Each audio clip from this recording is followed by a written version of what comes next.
inventory is the center of the universe. I'm Andrew. I'm the CEO and one of the founders of Happy Cabbage Analytics. We build tools for retailers that help them optimize inventory and maximize the sell-through of that inventory. The most expensive thing is inventory. Decisions on inventory ultimately affect discounting, overall revenue, and margin. They make it so that you have cash in your bank account at the end of a month, at the end of a year, making those decisions correctly. 32% of inventory at any point in time will not sell in 30 days. Take this on net 14, net 30 terms, that becomes a debt problem. In fact, 20% of all SKUs have no sales, zero, in a 14-day time period. This equates to about $165,000 of inventory at the SKU level that a store is actually going to carry over 30 days.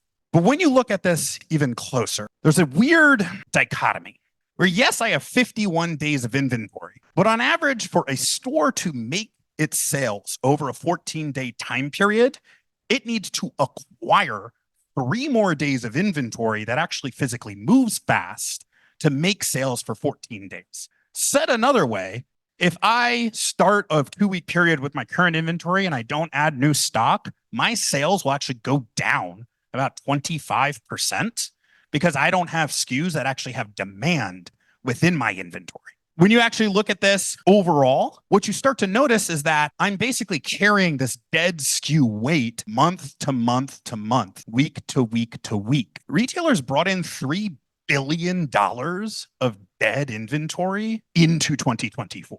$3 billion in retail value. Now $1.5 billion in wholesale. That's a lot of money. How can we fix this? It's actually not that difficult. It's just a lot of math. So the simplest thing to say is just don't reorder what's not selling. We at Happy Cabbage actually have developed a new version of our proprietary inventory recommendation system that we actually use to detect and predict if a SKU is like going to continue to fall in sales, for example. When you run that, and again, it's like, hey, this SKU will fall in sales. It's up to a 90% accuracy on that. You find out that about 10% of all active inventory can literally just be dropped because of that pretty actively and pretty quickly. Is this an argument against automated reordering between the POS and the wholesale channel? A little bit.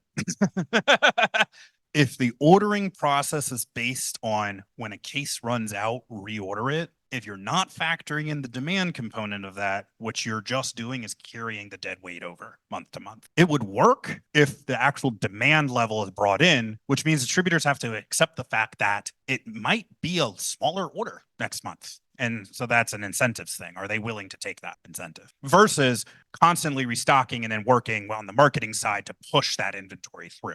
So we just integrate on the point of sale side. So like I mentioned, all the major point of sales are factored in with here. We don't do anything when it comes to then like actually sending it into like a wholesale system, for example. What we found is the way retailers actually is that really it's a matter of inserting it into the buyer with the buyer decision while the buyer's on the phone with the distributor or talking to the distributor is actually entering the orders into the wholesale system themselves.